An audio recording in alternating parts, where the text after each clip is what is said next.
Yuk kita mulai. Haleluya. Haleluya.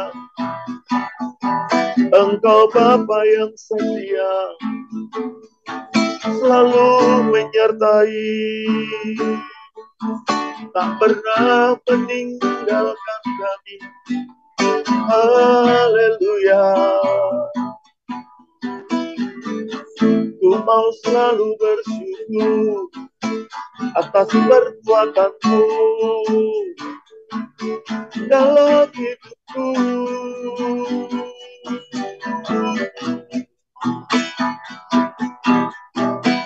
Haleluya.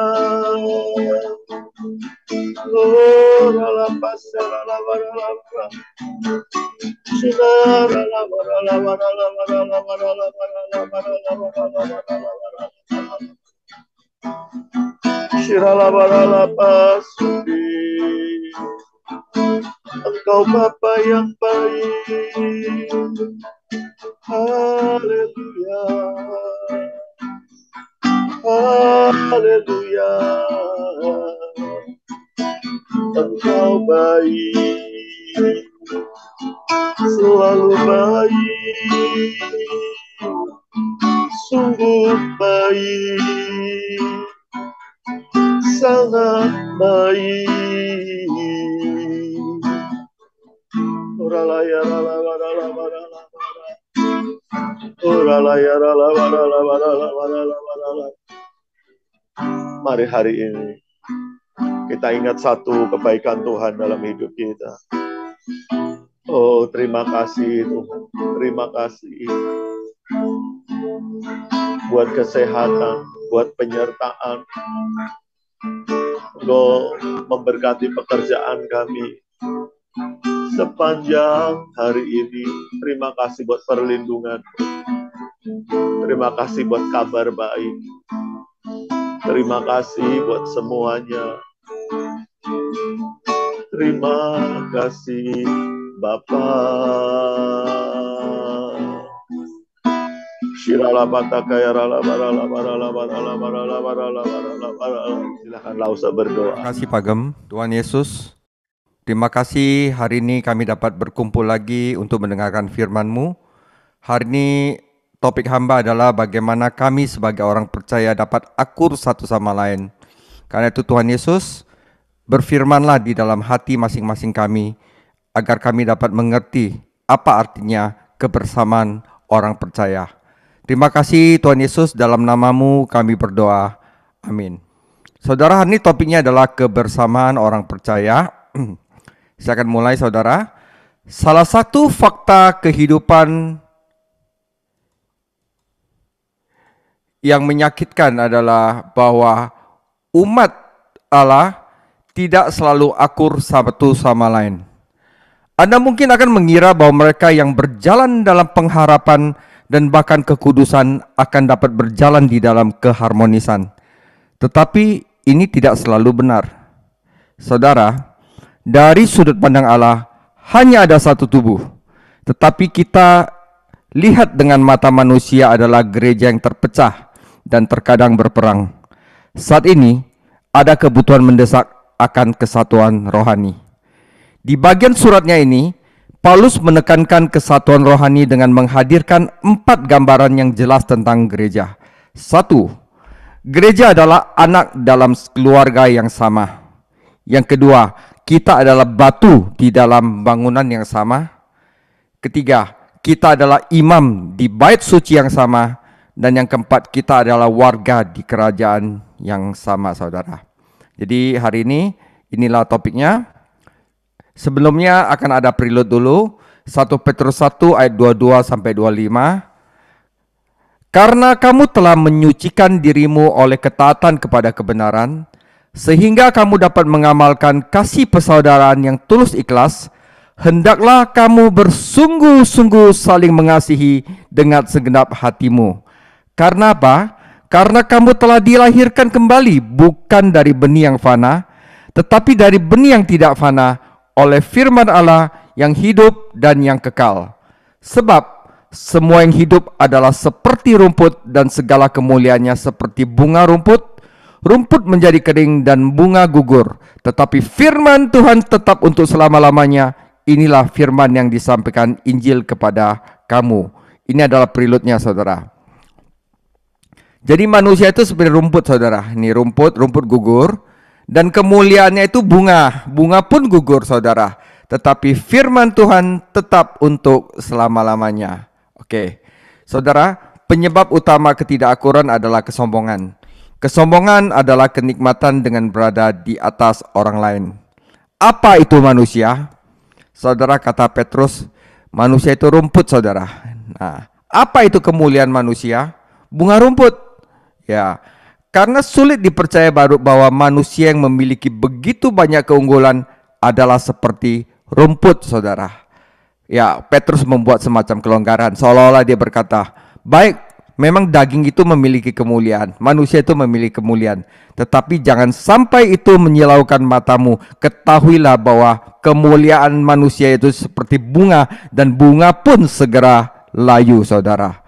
Dia kemudian menunjukkan betapa tiba-tiba segala sesuatu yang tampak indah pada manusia akhirnya lenyap, bahkan melalui tiupan roh Allah.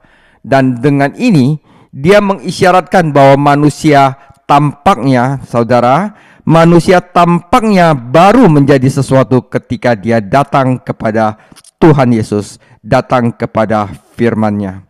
Tetapi seluruh kemuliaan manusia tidak berarti apa-apa di hadiratnya. Daging tidak ada tempat di dalam kerajaan surga, saudara. Jadi ini kenapa kita mesti bersatu, karena pada dasarnya kita adalah rumput. Tanpa Tuhan Yesus itu kita tidak bisa apa-apa. Walaupun manusia mempunyai kemuliaan bunga, tetapi bunga pun, kemuliaan manusia pun akhirnya akan lenyap, saudara. Nah, karena itu di 1 Petrus 2 ayat 1-10,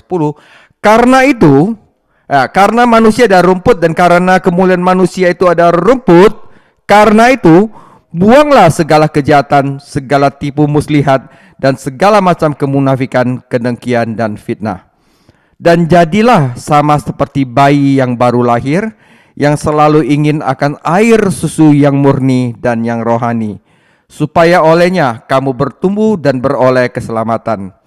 Jika kamu benar-benar telah mengecap kebaikan Tuhan, dan datanglah kepadanya batu yang hidup itu, yang memang dibuang oleh manusia, tetapi dipilih dan dihormati di hadirat Allah. Dan biarlah kamu juga dipergunakan sebagai batu hidup untuk pembangunan suatu rumah rohani, suatu imamat kudus untuk mempersembahkan persembahan rohani, yang karena Yesus Kristus berkenan kepada Allah.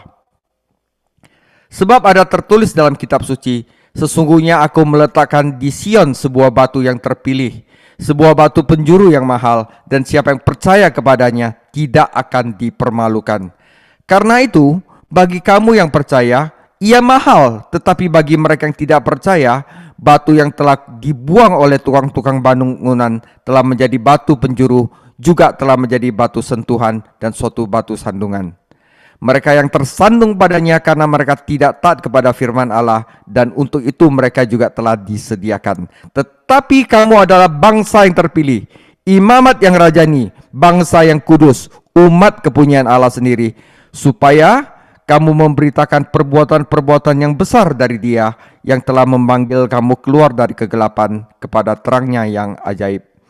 Kamu yang dahulu bukan umat Allah, tetapi sekarang menjadi umatnya, yang dahulu tidak dikasihaninya, sekarang telah beroleh belas kasihan. Saudara, satu, kita adalah anak dari keluarga yang sama. Ketika Anda mempertimbangkan implikasi dari fakta ini, Anda akan terdorong untuk membangun dan memelihara persatuan di antara umat Allah. Mengapa? Karena kita mengalami kelahiran yang sama. Satu-satunya cara untuk masuk ke dalam keluarga rohani Allah adalah melalui kelahiran rohani, melalui iman kepada Yesus Kristus. Yohanes 3 ayat 1-16. Sama seperti ada dua orang tua dalam kelahiran jasmani, demikian pula ada dua orang tua dalam kelahiran rohani, yaitu Roh Allah dan Firman Allah. Kelahiran baru memberi kita sifat baru, serta harapan baru dan hidup yang baru. Kelahiran pertama kita adalah kelahiran daging, dan daging itu bisa rusak. Apapun yang lahir dari daging ditakdirkan untuk mati dan membusuk. Ini menjelaskan mengapa umat manusia tidak dapat menyatukan peradaban.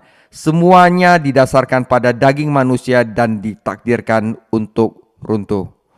Seperti bunga-bunga yang indah pada musim semi, karya manusia yang terlihat sukses untuk sesaat, tetapi kemudian membusuk dan mati.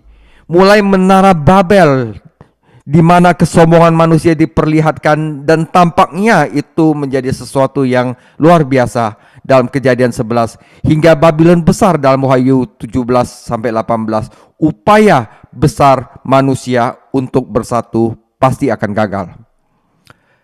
Jika kita mencoba membangun persatuan di dalam gereja berdasarkan kelahiran pertama kita, berdasarkan daging kita mencoba membangun persatuan di dalam gereja, saudara, itu pasti gagal.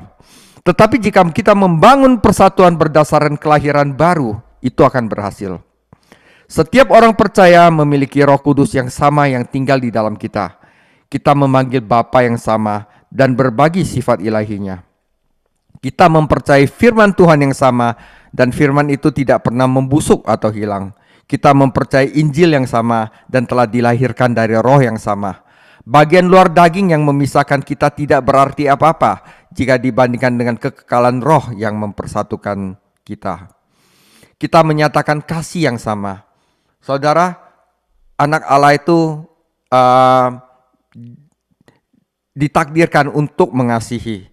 Karena apa? Allah adalah kasih. Dan di dalam dunia itu ada 3 hal yang menurut Alkitab adalah kekal. Pertama adalah firman Tuhan, yang kedua adalah kasih, dan yang ketiga adalah Roh Kudus. Sisanya akan gugur, saudara. Nah, karena itu kita diminta oleh firman Tuhan untuk saling mengasihi. Ya, Petrus menggunakan 2 kata yang berbeda untuk kasih. Yang pertama adalah phileo atau Philadelphia yang berarti kasih persaudaraan, dan agape yang merupakan kasih pengorbanan yang seperti Tuhan. Penting bagi kita untuk berbagi kedua jenis kasih ini. Kita berbagi kasih persaudaraan karena kita adalah saudara dan saudari di dalam Kristus Yesus dan memiliki keserupaan. Kita berbagi kasih agape karena kita milik Tuhan dan karena itu dapat mengabaikan perbedaan. Secara alami, kita semua egois. Jadi butuh keajaiban Tuhan untuk memberi kita kasih ini. Karena kita kebenaran melalui roh, Allah memurnikan jiwa kita dan mencurahkan kasih-Nya ke dalam hati kita. Kasih kepada saudara adalah bukti bahwa kita benar-benar dilahirkan dari Allah. Sekarang kita adalah anak-anak yang taat yang tidak lagi ingin hidup dalam keegoisan dari kehidupan lama. Jadi saudara, sungguh tragis ketika orang mencoba memproduksi kasih karena produknya jelas murahan dan artifisial. Orang yang kata-katanya lebih halus dari mentega, tetapi hatinya berperang. Kata-katanya lebih lembut daripada minyak zaitun, namun itu semua adalah pedang terhunus. Mazmur 55 ayat 21. Kasih yang kita bagikan satu sama lain dan dengan dunia terhilang harus dibangkitkan oleh roh Allah. Itu adalah kekuatan konstan dalam hidup kita, bukan sesuatu yang kita nyalakan dan matikan seperti radio. Kasih ini bukan hanya kasih spiritual, tetapi kasih yang tulus tanpa pamrih. Kita mencintai dengan hati yang murni. Motivasi kita bukan untuk mendapatkan, tetapi untuk memberi. Ada semacam psikologi kesuksesan yang populer saat ini, yang memungkinkan seseorang memanipulasi orang lain secara halus untuk mendapatkan apa yang diinginkannya. Jika kasih kita tulus dan dari hati yang murni, kita tidak pernah bisa memanipulasi orang lain untuk keuntungan kita sendiri. Kasih ini juga berarti kasih yang berkobar-kobar, kasih yang penuh semangat. Dan ini adalah istilah atletik yang berarti berjuang dengan segenap tenaga. Kasih adalah sesuatu yang kita usahakan. Sama seperti seorang kontestan olimpiade harus bekerja dengan keahlian khususnya. Kasih Kristiani bukanlah suatu perasaan, itu adalah masalah kehendak, saudara. Kita menunjukkan kasih kepada orang lain ketika memperlakukan mereka sama seperti Allah memperlakukan kita. Tuhan mengampuni kita, jadi kita harus mengampuni orang lain. Tuhan baik kepada kita, karena itu kita harus baik kepada orang lain. Ini bukan masalah perasaan, saudara. Ini masalah kehendak. Dan ini adalah segala sesuatu yang harus kita upayakan jika kita ingin berhasil di dalam Tuhan. Kita memiliki 2 orang tua yang luar biasa yang membantu kita. Yang pertama adalah firman Allah, yang kedua adalah Roh Allah. Kebenaran yang sama yang kita percaya dan patuhi untuk menjadi anak-anak Allah juga mengasuh dan memberdayakan kita. Tidak mungkin kita mencintai kebenaran, tetapi kita membenci saudara-saudara kita. Roh Allah akan menghasilkan buah roh dalam hidup kita, dan yang pertama adalah kasih. Jika kita dipenuhi oleh firman Tuhan dan roh Tuhan, kita akan mewujudkan kasih Tuhan dalam pengalaman kita sehari-hari. Dan kita adalah anak yang menikmati makanan yang sama. Firman Tuhan memiliki hidup, memberi hidup, dan memelihara hidup. Kita harus memiliki selera akan firman Tuhan, sama seperti bayi baru lahir yang lapar. Kita harus menginginkan firman yang murni, yang tidak tercemar, karena hanya ini yang dapat membantu kita bertumbuh. Sungguh menyedihkan ketika orang Kristen tidak memiliki selera akan firman Tuhan yang murni, tapi harus malah diberi makan oleh hiburan keagamaan. Saat kita tumbuh, kita menemukan bahwa firman adalah susu untuk bayi, tetapi juga daging yang kuat untuk orang dewasa, itu juga roti dan juga madu. Saudara, ini penting. Petrus memperingatkan para pembacanya untuk mengesampingkan beberapa sikap hati yang salah yang akan menghalangi selera dan pertumbuhan rohani mereka, saudara. Jadi ada sikap hati yang membuat mereka itu tidak suka akan firman Tuhan yang murni.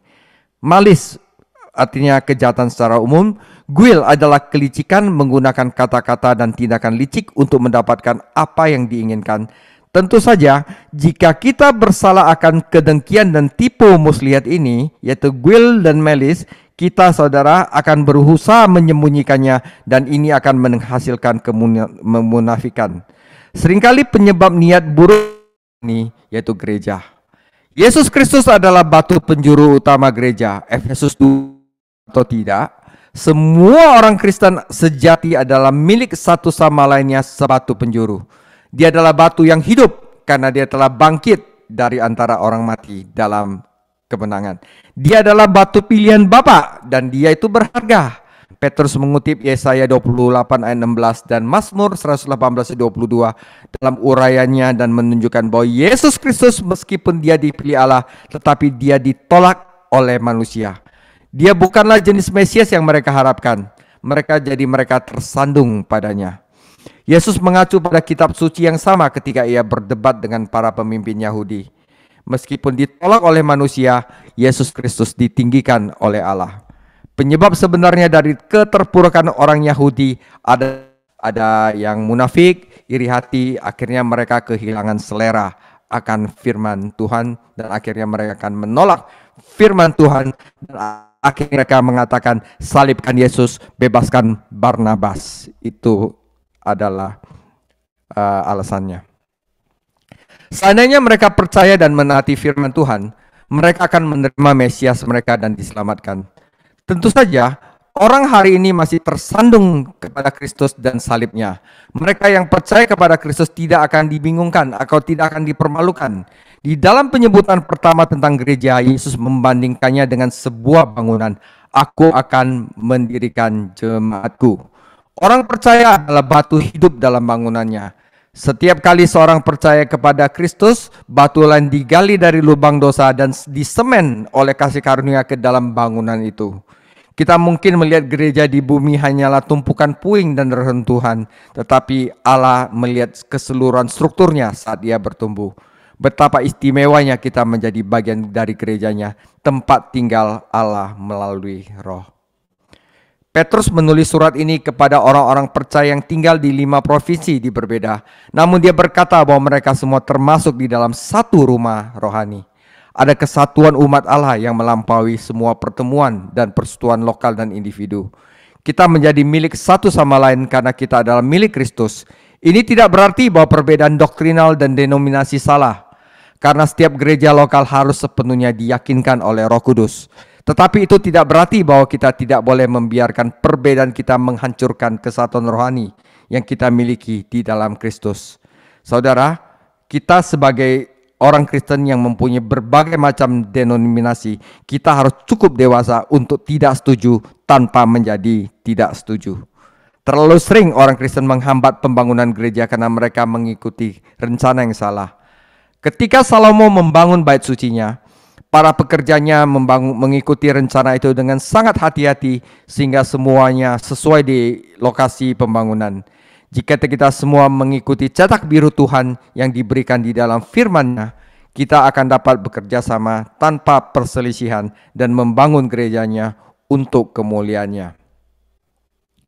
Kita adalah imamat yang kudus dan imamat yang rajani. Karena itu kita adalah imam di bait suci yang sama.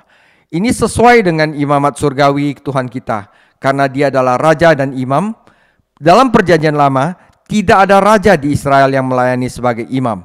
Dan satu raja yang mengadili diadili oleh Allah. Tata surgawi Tuhan kita adalah tata kasih karunia yang darinya kita dapat memperoleh dengan iman semua yang kita butuhkan untuk hidup bagi dia dan melayani dia. Di masa perjanjian lama, umat Allah memiliki imamat. Tetapi saat ini umat Allah adalah imamat, kita adalah imam. Setiap orang percaya memiliki hak istimewa untuk datang ke hadirat Allah. Ibrani 10 ayat 19-25.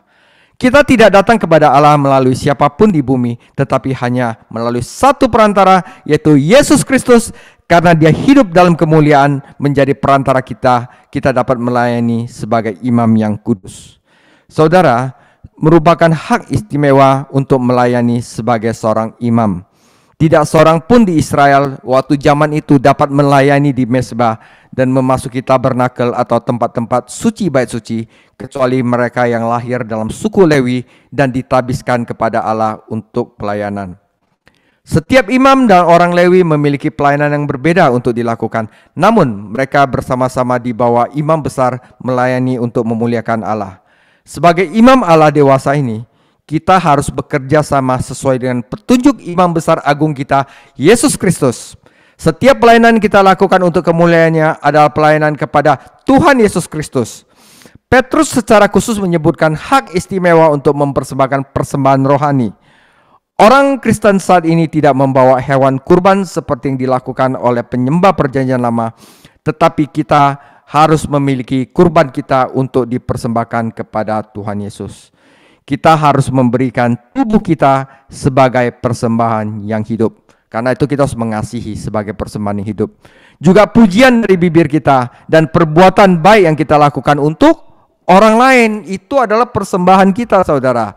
Uang dan hal-hal materi lainnya yang kita bagikan kepada orang lain dalam pelayanan Allah juga merupakan pengorbanan rohani. Bahkan orang-orang yang kita menangkan bagi Kristus adalah korban rohani untuk kemuliaannya. Kita mempersembahkan korban ini melalui Yesus Kristus, karena hanya dengan demikian itu dapat diterima oleh Allah. Jika kita melakukannya semua ini untuk kesenangan dan kemuliaan kita sendiri, saudara hati-hati, maka itu tidak akan diterima sebagai pengorbanan spiritual. Jadi apapun yang kita lakukan sebagai persembahan kudus kepada Allah, itu harus kita lakukan untuk kemuliaan Tuhan Yesus Kristus, bukan untuk kemuliaan kita sendiri. Karena kalau kita lakukan untuk kemuliaan kita sendiri, saudara, itu tidak akan diterima sebagai pengorbanan spiritual. Allah ingin umatnya Israel menjadi kerajaan imam, suatu pengaruh rohani bagi kesalehan, tetapi Israel mengecewakannya. Kenapa? Mereka untuk kemuliaan diri sendiri, saudara. Alih-alih menjadi pengaruh positif bagi bangsa-bangsa yang tak bertuhan di sekitar mereka, Israel meniru bangsa-bangsa itu, mengadopsi praktek-praktek mereka. Allah harus mendisiplinkan umatnya berkali-kali karena penyembahan berhala mereka. Tetapi mereka masih harus terus berbuat dosa. Dewasa ini, Israel itu tidak memiliki bait suci maupun imamat. Penting bagi kita sebagai imam Tuhan mempertahankan posisi kita yang terpisah di dunia ini. Kita ini orang yang terpisah, yang dikuduskan. Kita tidak boleh diasingkan karena dunia membutuhkan pengaruh dan kesaksian kita. Dan kita tidak boleh membiarkan dunia menginfeksi kita atau mengubah kita.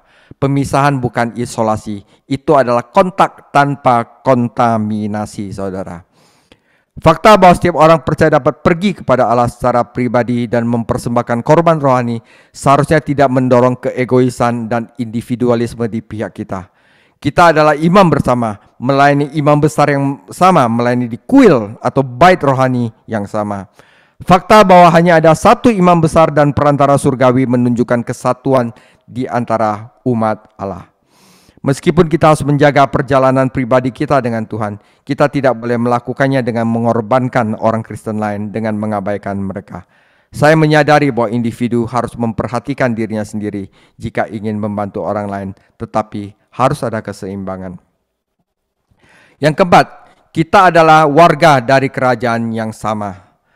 Gambaran tentang gereja dalam ayat-ayat ini sejajar dengan gambaran Allah tentang Israel dalam Keluaran 19 ayat 5-6 dan Ulangan 7-6. Berbeda dengan bangsa Israel yang tidak taat dan memberontak, umat Allah saat ini adalah bangsa pilihan dan kudusnya.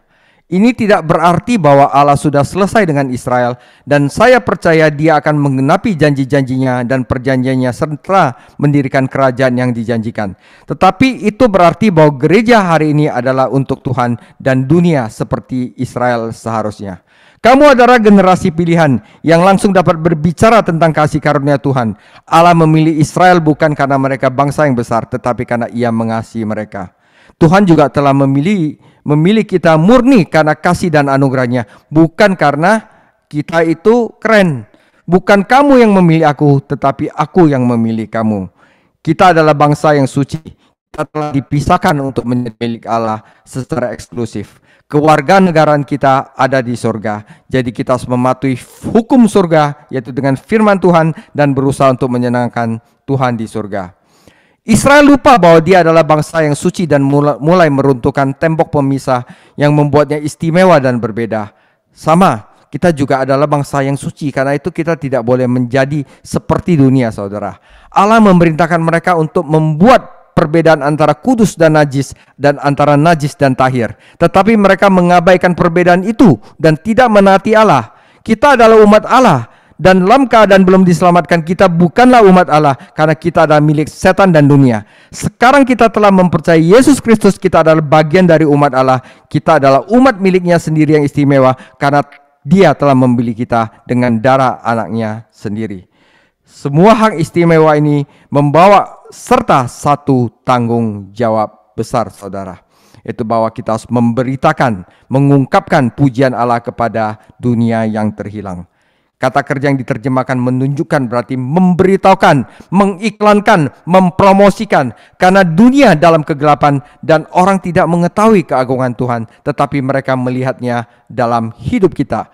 Untuk itulah kita harus bersatu dan saling mengasihi.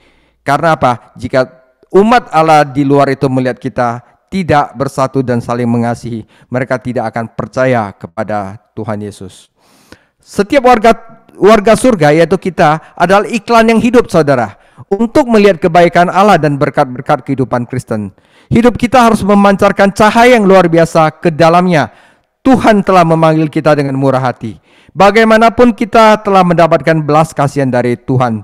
Jika bukan karena belas kasihannya, kita akan tersesat dan menuju penghakiman kekal, saudara.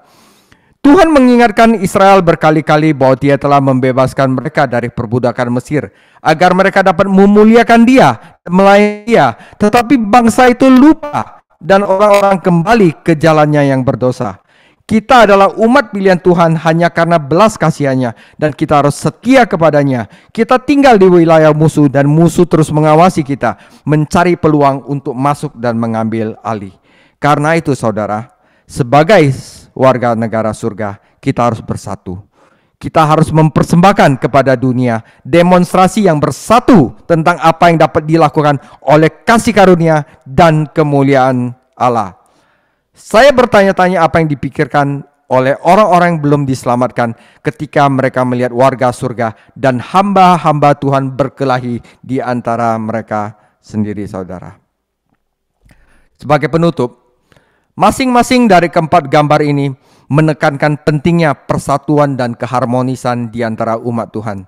Karena kita termasuk dalam satu keluarga Allah dan berbagi kodrat ilahi yang sama. Kita adalah batu hidup di dalam satu bangunan, dan kita adalah para imam yang melayani di satu bait. Kita adalah warga negara dari tanah air surgawi yang sama. Yesus Kristuslah yang menjadi sumber dan pusat kesatuan ini. Jika kita memusatkan perhatian dan kasih sayang kita kepadanya, kita akan berjalan bekerja sama. Jika kita fokus pada diri kita sendiri, saudara,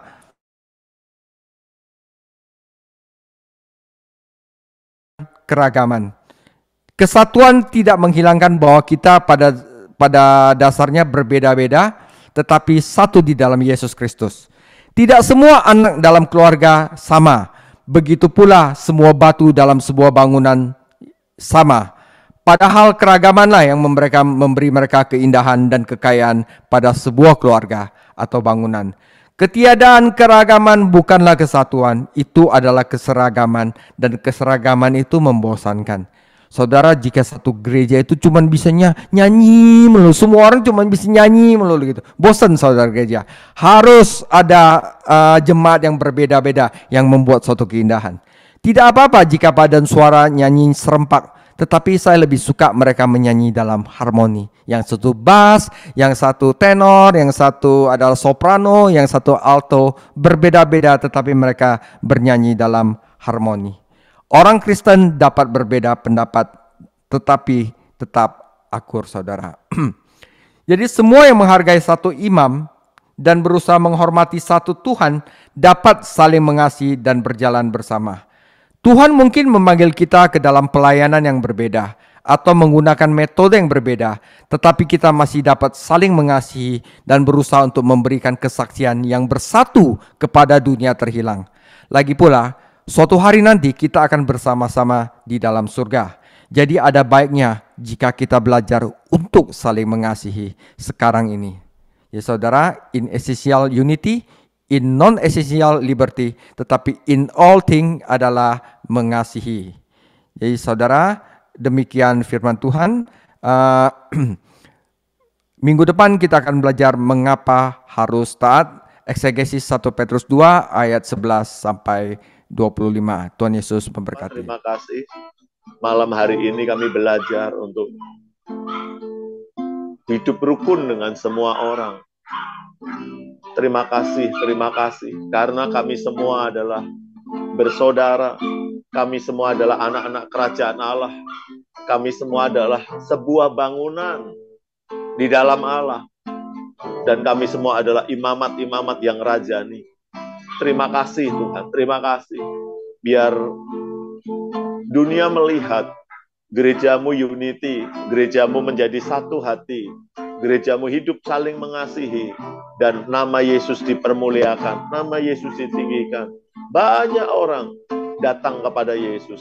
Terima kasih Tuhan, pengurapan-Mu malam hari ini turun kepada setiap kami. Tuhan lembutkan hati setiap kami. Jamah. Ora patakaya rala barala. Biar kami memiliki hati-Mu, biar kami memiliki hati yang besar ya Tuhan. Dalam kami mengikut Engkau, mengiring Engkau. Selama kami ada di dunia, kami hidup ya Tuhan. Hati kami diperbesar oleh Tuhan. Kami hidup dengan kasih-Mu ya Tuhan. Kami hidup dengan kasih-Mu. Terima kasih. Kami bisa menerima keadaan semua orang, bahkan orang-orang di sekitar kami yang mungkin bagi kami menjengkelkan. Biar kami belajar menerima mereka ya Tuhan. Terima kasih Tuhan, bukan karena paksa, tapi karena kehormatan. Kalau kami boleh ambil bagian, Tuhan memperbesar hati kami, memenuhi kami dengan kasih-Mu, untuk kami bisa mengasihi orang-orang di sekitar kami. Terima kasih Tuhan, terima kasih. Juga kami bersyukur untuk Lause yang sudah mengajar kami. Tuhan, berkat-Mu turun atas Lause, berkati dengan kesehatan, berkati dengan kekuatan umur yang panjang. Terima kasih Tuhan, berkati, berikan Tuhan hikmat-Mu, hal-hal yang tersembunyi dalam firman-Mu, terus Engkau singkapkan kepada hamba-Mu ini. Berkati keluarganya, berkati pekerjaannya, berkati usahanya. Terima kasih Tuhan, Engkau memberkati pelayanannya. Kami serahkan Lause ke dalam tangan kasih karunia-Mu, tangan pemeliharaan-Mu yang ajaib. Tuhan, jauhkan dari segala mara bahaya, sakit, penyakit, kecelakaan kami tolak dalam nama Yesus. Terima kasih, dan kalau sebentar kami mengakhiri Bible study kami malam hari ini, kami rindu menerima berkat-Mu. Mari Bapak Ibu kasih Tuhan, angkat kedua tangan-Mu depan Tuhan.